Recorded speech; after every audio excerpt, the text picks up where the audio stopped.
Visok ili nizak pritisak su vrlo česti problemi koji imaju više uzroka. Jedan od njih bi mogao biti velika vrućina i nepravilna ishrana, a osim toga uzimanje određene terapije takođe može uticati na to.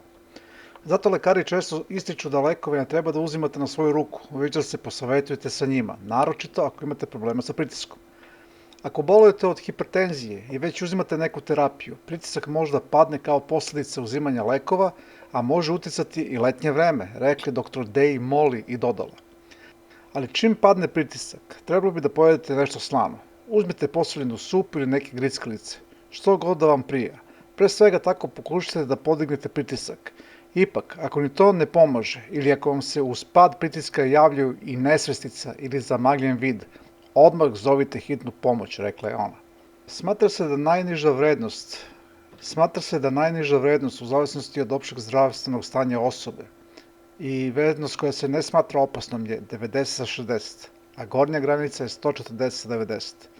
Ali bez obzira na sve to, u slučaju da vam je nesvestica ili ako vam je vid zamagljen, odmah se javite lekaru i pozovite hitnu pomoć.